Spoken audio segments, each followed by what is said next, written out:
1942. Guadalcanal. Just after nightfall, Lieutenant Colonel Merritt Edson stood in the darkness on a jungle ridge 1 mile south of Henderson Field, listening to the sounds that would haunt him for the rest of his life. Somewhere in the black wall of vegetation below, 3,000 Japanese soldiers were moving into position. He could hear them, the crack of branches, the metallic clink of equipment, voices calling out in Japanese, not even bothering to stay quiet. They were that confident. Edson had 840 Marines, raiders, and paratroopers, yes, but still outnumbered more than 3 to 1. The ridge beneath his boots was the last high ground before the airfield. If the Japanese took it, they would pour artillery fire onto the runway. The aircraft that kept the island supplied would be destroyed. The 12,000 Marines on Guadalcanal would be cut off, surrounded, and annihilated. Everything came down to this single strip of coral and kunai grass. Edson turned to his men in the darkness. They were exhausted. They had been fighting for 5 weeks straight, surviving on 2 meals a day, battling malaria and dysentery alongside the enemy. Many had not slept in 36 hours. Their uniforms were rotting off their bodies in the tropical humidity. Some had lost 20 pounds since landing. Others shook with fever even as they gripped their rifles. He did not give them a speech about glory or country. He gave them the truth. Hold one more night, he told them. Just one more night. If we hold, we will be relieved in the morning. Then the Japanese came. What happened over the next 12 hours would mark a turning point in the Pacific War. It would shatter Japanese assumptions about American fighting spirit. It would establish the United States Marine Corps as the most feared ground force Japan would ever face. And it would begin a transformation in how the Empire of Japan thought about combat against American infantry. But to understand why this single night mattered so much, you first have to understand what the world looked like in the summer of 1942. Japan was winning.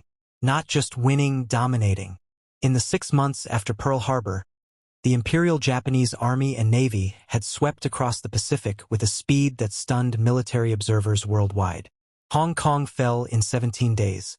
The supposedly impregnable fortress of Singapore surrendered in 70 days with 80,000 British and Commonwealth troops marching into captivity. The largest surrender in British military history. The Dutch East Indies collapsed in 3 months. Burma fell. The Philippines fell. Wake Island fell. American and Allied forces had been beaten everywhere. The Japanese military had captured territory spanning 5,000 miles from the borders of India to the islands of the Central Pacific. Military analysts in Tokyo calculated that Japan now controlled resources and populations that dwarfed the home islands themselves. Oil from the Dutch East Indies, rubber from Malaya, rice from Indochina. The Greater East Asia prosperity sphere was becoming reality. More than territory, Japanese commanders had won something equally valuable. They had convinced themselves that Western soldiers simply could not fight. This was not mere propaganda. Japanese officers genuinely believed it. They had watched British troops surrender by the tens of thousands at Singapore, many without firing a shot. They had seen American forces on Bataan hold out bravely, but ultimately collapse after months of starvation and disease. They had studied their own infantry performance in China, where Japanese soldiers had won victory after victory against numerically superior opponents through shock, speed, and willingness to die. The conclusion seemed obvious. Asian soldiers possessed a spiritual strength that Westerners lacked. The Bushido Code, the warrior tradition stretching back centuries, gave Japanese troops an edge that no amount of American industrial production could overcome. 1 Japanese soldier was worth 10 Americans. This was simply accepted as fact by officers who would stake thousands of lives on the assumption. Japanese military intelligence reinforced this belief with analysis that bordered on fantasy. American Marines were described as prison inmates given the choice between combat and incarceration. They were depicted as undisciplined, poorly trained, and likely to break under pressure. The few thousand Marines on Guadalcanal were estimated at 2,000 men, maybe less, poorly supplied, demoralized, ripe for destruction. Imperial headquarters in Tokyo operated on these assumptions when planning the recapture of Guadalcanal. They allocated forces that would have been adequate against the weak garrison they imagined. They never considered that reality might be different. This assessment was wrong in almost every particular, and one man understood exactly how wrong it was. Major General Alexander Vandergrift, commanding the 1st Marine Division, had no illusions about his situation. His Marines had landed on August 7th with 17 days of ammunition and food. The Navy had pulled out after heavy losses at the Battle of Tsavo Island, leaving Vandergrift's force isolated on an island they barely controlled. Japanese aircraft bombed Henderson Field daily, flying down from rabble in formations that seemed endless. Japanese warships shelled the perimeter nightly, their 14-inch shells, turning the night into a nightmare of explosions and fire. Japanese reinforcements poured onto the island via high-speed destroyer runs that the Americans would come to call the Tokyo Express, delivering fresh troops under cover of darkness. Vandergrift's men were hungry. They were sick. They were surrounded by an enemy that grew stronger every week while their own supplies dwindled. The situation, by any rational military assessment, was desperate. But Vandergrift also knew something the Japanese did not. He knew what Marines were actually capable of. These were not convicts or conscripts. Marine recruit training lasted 13 weeks, longer than any other American service. Every Marine received 147 hours of rifle instruction at Paris Island, nearly triple what Army soldiers received. Every Marine qualified as a rifleman before learning any other specialty. This was not rhetoric. This was doctrine. Established after the Commandant discovered in 1899 that fewer than 100 Marines in the entire Corps could meet marksmanship standards. Major C.H. Luchheimeimer had been directed to take shooting seriously. The Corps had spent 4 decades doing exactly that. By 1942, Marine marksmanship was legendary. Qualification standards that would have marked an Army soldier as an expert barely met minimum requirements for Marines. More importantly, Marines had developed something unique in military organization. Since 1934, they had trained specifically for amphibious assault, the most difficult military operation in existence. They had written the book on it, literally. The tentative manual for landing operations published that year became the foundation for amphibious doctrine, not just in America but worldwide. The Navy adopted it. The Army adopted it. Even the British used it when planning their own amphibious operations. Between 1935 and 1941, Marines conducted 7 fleet landing exercises, working out doctrine for naval gunfire support, close air support, and infantry tactics against fortified beaches. They developed requirements for landing craft that could carry troops directly onto hostile shores. They trained naval officers to coordinate bombardment with infantry movements. They learned through painful trial and error what worked and what got men killed. No other military in the world had invested this kind of effort into storming defended shorelines. The Japanese were about to discover what that training produced. The first test came on August 21st, 2 weeks before Edson's Ridge.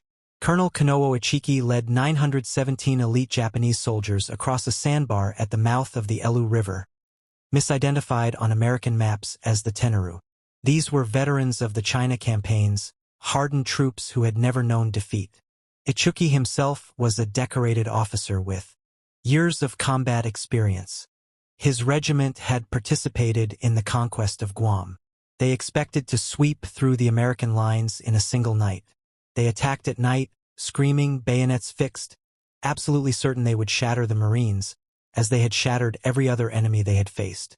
The Marines were waiting. They had dug in along the west bank of the river. Machine guns covered the sandbar from multiple positions. Riflemen had registered their weapons on likely crossing points during daylight. Barbed wire stretched across the approaches. The position was not elaborate, but it was prepared. When Ichiji's men charged across the sandbar in the darkness, machine guns opened up from 3 directions. Tracers cut through the packed formations. Riflemen fired with the accuracy that hundreds of hours on the range had built into muscle memory. The Japanese charge slammed into a wall of fire and disintegrated. Wave after wave came forward. Wave after wave was destroyed. Bodies piled on the sandbar until the Japanese who followed had to climb over their own dead. By dawn, the carnage was total. M3 Stuart light tanks from the 1st Tank Battalion rolled through the coconut grove where surviving Japanese had retreated, completing the destruction. Marines counted more than 800 dead Japanese soldiers on the sandbar and in the surrounding jungle. Colonel Ichiki burned his regimental colors to prevent their capture, then shot himself. American losses were 35 killed. When reports reached Tokyo, staff officers refused to believe them. The numbers had to be wrong. Japanese soldiers did not die in those ratios. It was not possible, but it was possible, and it was about to happen again. The defeat at the Tenaru was attributed to Ichiki's overconfidence. He had divided his force, attacking with only half his regiment while the rest remained behind. Tokyo reasoned that a stronger force, properly coordinated, would succeed where Ichi had failed. Major General Kyote Kawaguchi brought 3,000 men through the jungle to attack from the south, avoiding the coastal areas where Ichiki had been destroyed. His route took weeks to traverse, with soldiers hacking through tropical vegetation so dense that progress sometimes slowed to a few hundred yards per day. Many collapsed from exhaustion and disease before reaching the assault positions. His plan was sound. His troops were fresh compared to the Marines they would face, and he had chosen as his target the ridge where Lieutenant Colonel Edson waited with his 840 raiders. Edson understood what was coming. Intelligence had detected Japanese movements in the jungle. Coast watchers had reported the Tokyo Express delivering reinforcements. The ridge 1 mile south of Henderson Field was the obvious approach for any force attempting to reach the airfield through the jungle. Edson positioned his men carefully. The 1st Raider Battalion and 1st Parachute Battalion spread across a line roughly 1,000 yards long. They dug fighting holes in the rocky coral soil. They cleared fields of fire through the kunai grass. They registered artillery coordinates on likely approach routes, and they waited. The assault began at 9:30 on the night of September 12th with a Japanese cruiser and 3 destroyers shelling the Marine positions. Shells crashed into the ridge, sending coral fragments spinning through the darkness. As the bombardment lifted, the first waves emerged from the jungle.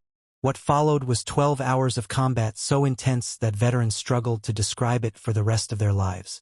The Japanese attacked in waves, hurling themselves at the Marine lines through the waist-high kunai grass. Officers led with drawn swords, screaming commands. Enlisted men followed with bayonets fixed, some firing as they ran, others saving their bullets for close quarters. Grenades arced through the darkness, their explosions punctuating the continuous roar of rifle fire. Machine guns fired until their barrels glowed red, the gunners pouring water on the mechanisms to keep them functioning. Marines fought with bayonets when ammunition ran low, with knives when bayonets broke, with entrenching tools and bare hands when nothing else remained. The fighting was so close that men could smell their enemies, so dark that friend and foe were distinguished only by shape and sound. The center of the Marine line buckled. A company of paratroopers was nearly overrun, its commander killed, its survivors falling back in confusion. Japanese soldiers penetrated to within 1,000 yards of Henderson Field. Some reached the edge of the airstrip itself before being killed. Edson was everywhere, standing on an ammunition box in full view of the enemy, silhouetted against the flashes of artillery. He directed fire, repositioned units, and rallied men who were close to breaking. His nickname was Red Mike, earned from a beard he had worn in Nicaragua. That night, he earned something more valuable. He earned the Medal of Honor. At one point, with the line collapsing and Japanese forces pouring through the gap, Edson encountered a group of Marines falling back in disorder. "Where are you going?" he demanded. "We cannot hold them," came the reply. Edson's response became legend. "By God, you will hold. Now get back there and do it." They held. By 3 o'clock in the morning on September 14th, the crisis peaked. Japanese forces had punched through the center and were pouring toward the airfield. Edson had committed every reserve. There was nothing left. The situation had reached the point where Major General Vandergrift, waiting at his command post, later admitted it was the only time during the entire Guadalcanal campaign that he doubted the outcome. Then artillery arrived. The 11th Marines had registered their guns on the ridge during daylight. Now, in the darkness, they fired mission after mission onto the Japanese assault columns. 105mm shells tore through the packed formations with devastating effect. Shrapnel sped through men advancing shoulder to shoulder. Blast waves threw bodies through the air. The jungle erupted in continuous explosions that turned the approach routes into killing grounds. The Japanese advance stalled, then fragmented, then broke entirely. Dawn revealed the scale of the victory. More than 600 Japanese bodies lay on the ridge and in the jungle below. Some counts reached 800. Wounded Japanese soldiers had been dragged back into the jungle by their comrades, meaning the actual toll was probably higher still. Marine casualties were under 200 with fewer than 60 killed. Kawaguchi retreated into the jungle with the remnants of his brigade. Many would die of starvation and disease in the weeks ahead, unable to be resupplied, unable to be evacuated. He had started with 3,000 men. He would emerge months later with a fraction of that number. The Battle of Edson's Ridge, later called Bloody Ridge, was over. One word spread through both armies after that night. Among the Marines it was simple. They had held against 3-1 odds in the darkness with everything at stake. They had held. It was exactly what their training had prepared them to do. Among the Japanese, the word was different. It was confusion. It was doubt. For the first time, Japanese soldiers had thrown themselves against an American position with everything they had, and they had been slaughtered. Second Lieutenant Jinjiro Inui, an officer with the 8th Independent Anti-Tank Gun Company, recorded his thoughts in a diary that would survive the war. He had witnessed the aftermath of both the Tenaru and Edson's Ridge. He had seen the bodies piled on the sandbar. He had heard the survivors describe the machine gun fire that seemed to come from everywhere at once. Their firepower had overwhelmed us, he wrote. We had put too much confidence in our charging power. Only after our superior firepower can compete with their superior firepower will the charging power of the Imperial Army win a victory. This was not propaganda for home consumption. This was a professional soldier's private assessment, never intended to be read by anyone but himself, and it captured something profound. The Japanese were beginning to understand that their assumptions about American infantry were catastrophically wrong. Inui noted another revelation in his diary, one that challenged everything Tokyo believed about Marine strength based on the wishful thinking by the Imperial headquarters that the United States Marine Corps were about 2,000 or so. He wrote, Ichiki's force was divided up and dispatched to Guadalcanal with small arms. The reality was that 12,000 Marines held the island. Japanese intelligence had been wrong by a factor of 6, but understanding came slowly. Tokyo was not ready to accept that its soldiers were being outfought by the men they had dismissed as soft and undisciplined. More troops were sent, more attacks were ordered, more bodies piled up on Guadalcanal. The battle for Henderson Field in late October brought 20,000 Japanese soldiers against the Marine perimeter in the largest ground assault of the campaign. Lieutenant General Harakichi Hyakutake, commanding the 17th Army, personally directed the operation. Japanese battleships bombarded the airfield with 14-inch shells on the nights of October 13th and 14th, destroying half of Marine aviation fuel and dozens of aircraft. Japanese soldiers attacked from multiple directions simultaneously, coordinating their assaults through the jungle in an operation far more sophisticated than anything previously attempted. The Marines held again. Over 3 days of combat, the Japanese suffered approximately 3,500 dead. American losses were under 300. The pattern established at the Tenaru and Edson's Ridge was repeating itself across the entire perimeter. Japanese attacks were being shattered against Marine firepower with kill ratios that defied everything Tokyo believed about infantry combat. By February 1943, the Japanese evacuated Guadalcanal. They had landed approximately 36,000 troops on the island. Over 6 months of desperate fighting, they had lost between 20 and 30,000 killed, with thousands more dead from disease and starvation. Marine and Army ground forces together had lost around 1,600 killed in action. The myth of Japanese military invincibility died on Guadalcanal. It died on the sandbar at the Tenaru. It died on Edson's Ridge. It died in the mud and jungle around Henderson Field, and Japanese commanders knew it. What Tokyo understood, and what took the rest of the world longer to grasp, was that Guadalcanal was not a fluke. The Marines had developed a way of fighting that the Japanese could not match. It combined rifle marksmanship, small unit tactics, and devastating supporting fires into a system that chewed through banzai charges like a meat grinder. The key innovation was the fire team structure that Marines had developed in the years before the war. Captain Evans Carlson had observed Mao Dong's 8th Route Army in China and brought back ideas about small unit organization that the Corps adapted for its own purposes. By January 1944, Marine infantry squads consisted of 13 men organized into 3 fire teams of 4 men each.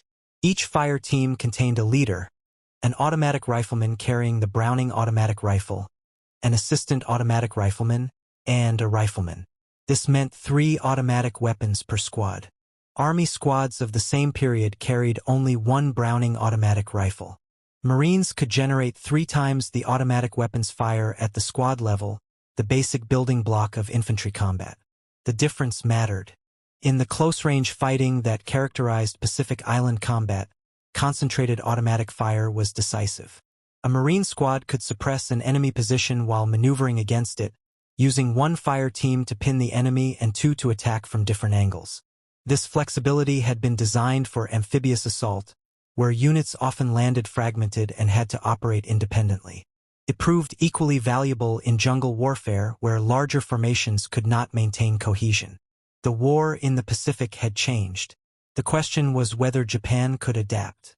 The answer came over the next 3 years, written in blood across islands whose names would become synonymous with Marine sacrifice. Tarawa, Peleliu, Ioma, Okinawa. Each campaign demanded more than the last. Each forced both sides to evolve.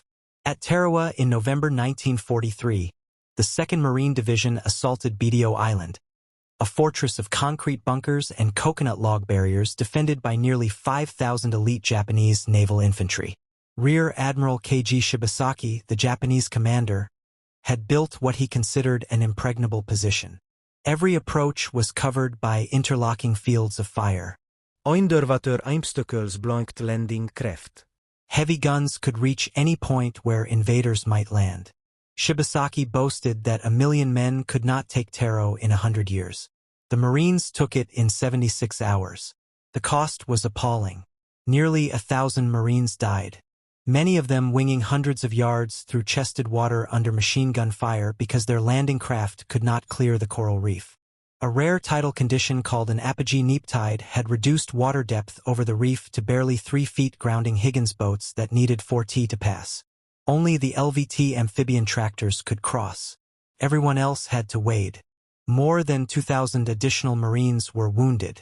The beaches were littered with bodies. But when it was over, only 17 Japanese soldiers from the original garrison had survived to surrender. That meant 4,500 Japanese had been killed in 3 days of combat on an island smaller than Central Park. Shibasaki himself died on the 2nd day, killed by naval gunfire from American destroyers when he attempted to move his command post. His prediction about 1 million men and 100 years had been proven wrong by 18,000 Marines and 76 hours. Colonel David Shoup, who commanded the assault and continued directing operations for 36 hours after being wounded in both legs by shrapnel, received the Medal of Honor. First Lieutenant William Hawkins earned the Medal of Honor posthumously for single-handedly destroying multiple pillboxes on the first day. Shoup himself said that it was not often you could credit a first lieutenant with winning a battle, but Hawkins came as near to it as any man could. Colonel Merritt Edson, now serving as Division Chief of Staff, came ashore to assess the situation and later observed that Marines had paid the stiffest price in human life per square yard at Tarawa than any other battle in Corps history. For Medals of Honor total were awarded for Tarawa. The battle shocked the American public when casualty footage reached home, but it proved that fortified islands could be taken by direct assault, and it taught lessons that would save lives in campaigns to come. At Peleliu in September 1944, the Japanese unveiled a new defensive doctrine that would make Guadalcanal's banzai charges seem almost merciful in retrospect. Colonel Kunio Nakagawa commanded roughly 11,000 defenders on an island of coral ridges and natural caves. Rather than waste his men in frontal assaults, Nakagawa placed only a single battalion as a delaying force on the beaches. His main strength hid in more than 500 caves carved into the Umar-Bgal ridges, which Marines would come to call Bloody Nose Ridge. Major General William Rupertus, commanding the 1st Marine Division, predicted a rough but fast battle lasting perhaps 4 days. It lasted 73 days. The 1st Marine Regiment suffered such catastrophic casualties that it was rendered combat ineffective and had to be withdrawn. Some rifle companies lost over 60% of their men in the first week. The tactics that had worked at Guadalcanal and Tarawa, suppressing enemy positions and then destroying them, failed against defenders who refused to show themselves until Marines were within grenade range. Nakagawa held out until November, sending his final message on November 24th. "Our sword is broken and we have run out of spears," he reported. Then he burned his regimental colors and committed ritual suicide. He was posthumously promoted to lieutenant general. American casualties at Peleliu exceeded 8,000, including more than 1,500 killed.